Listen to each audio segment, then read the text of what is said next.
Alright guys, I'm back. That took me all of 5 seconds once I put the phone down. So anyways, as you can see, these are all attached via Molly attachments, which I love. It's not super lightweight, but it's a vehicle, so I don't really care that much.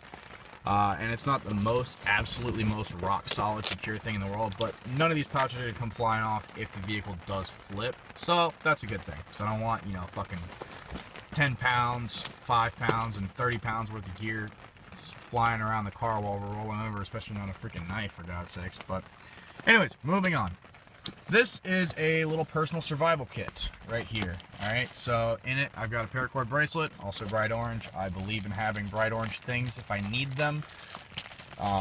They're easily, especially small stuff, so they can be put in a pocket. It's easy to find it if I need it, and it's also easy to signal people if I want to signal them. Right? Speaking of signaling, here's just a little rape whistle and some heliograph mirrors. Again, more signaling, right?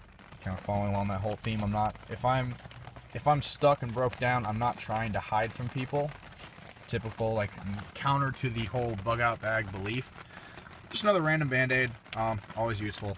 And I'm not going to put that in the emergency kit because, if I need to grab that pocket right there and go, I have stuff in it. Alright, this is a Gerber fire starter. Keep it wrapped up and sealed in case it gets wet. I know the fire starter is not really going to mess with it, but the cord itself could deteriorate, and I don't want that to happen, so, Plus, I don't ever use it. I've got like 6 other fire starters, flint and steel, that I use instead, so I don't really need it. Some fishing hooks, lures, and snap swivels. Alright, there's also about 100 feet of fishing line on this. It's just monofilament, nothing crazy, but, also useful in case I need it. Alright, a pocket light.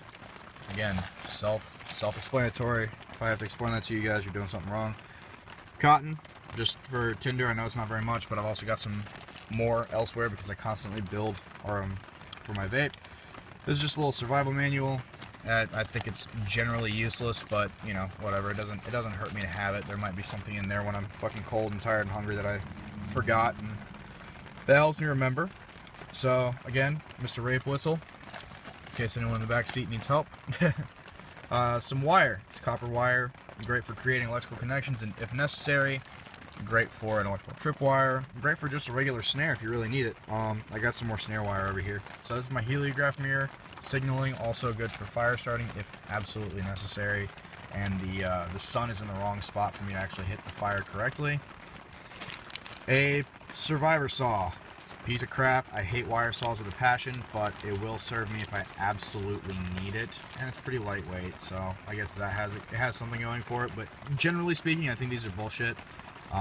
The wires, if you actually look really close, the wires get really gunked up really quickly with wood shavings, and then it essentially just becomes a piece of cord sliding back and forth, and they hurt your hands like nobody's fucking business, because the rings are only big enough for 1 or 2 fingers maybe, and if you want to go through the trouble of trying to attach a stick to it, it just gets even more complicated. I don't like complicated, I like simple. So anyways, this is some twine.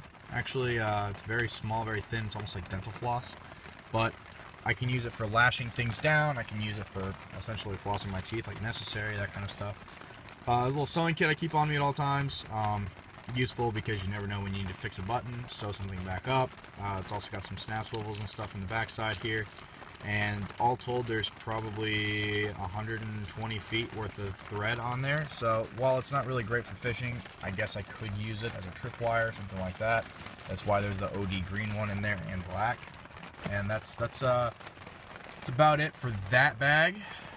Moving on, this is a mini toolkit. Alright, so this giant ass socket is actually for my oil filter cap. I don't have a cartridge style filter. I have one where you have to take a cap off and pull a small cartridge out.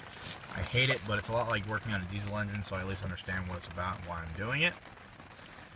This is another little survivor card. I get these in the mail all the time. They're free. They're awesome. I love them to death.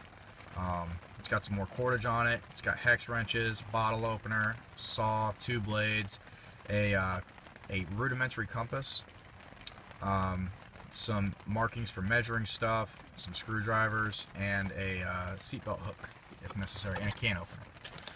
So, moving on, these are just fuses for my fuse box in case I have a fuse blow. I highly recommend, even if you're not a car guy, to get fuses and keep them in your car. Look at your fuse box, see what color the fuses are, what number they say on them, go and pick up at least one of every single one of those, so that you know you have fuses in case you pop a fuse. It's pretty common to pop a fuse, and if you pop the wrong one, it can leave you stranded. Alright, so tire pressure monitor, it's just a cheapy one. I got it at Dollar Tree.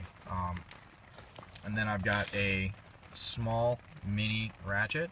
I love this thing, bought it like the day after I bought my Jeep. Use it for taking off doors, tightening up some small stuff. It's actually small enough that I can attach it to a pipe that I have in the back of the Jeep for my tire wrench, and it multiplies the torque exponentially. I really like that feature. So it's kind of a do-it-all thing. Just some more bits, Allen, squares, torques, that kind of stuff. A really nice pressure gauge. I've tested this thing over and over and over again, and it's actually really accurate, down to like 1 psi. Then there are two, can't see them right now, but I'm going to try and show you. There are two Torx heads in there that go with that ratchet. Those are to take my doors and my windshield down if I need to. Also for my fenders, I can take them off. You guys, that's just a Jeep specific thing. You guys probably wouldn't need to do anything like that, but the rest of it is all really useful. So highly recommend, if you're going to do something like I'm doing right now, build it kind of like this. It's easy. It's actually really simple to get to. Makes a lot of sense. Alright, so I'll get right back with you on the last pocket here, and then we'll chat. See you guys.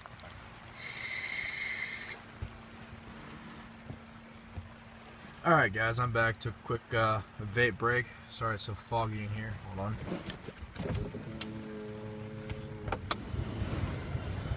See if I can't clear this out a little bit. Alright, so last bag on the list here.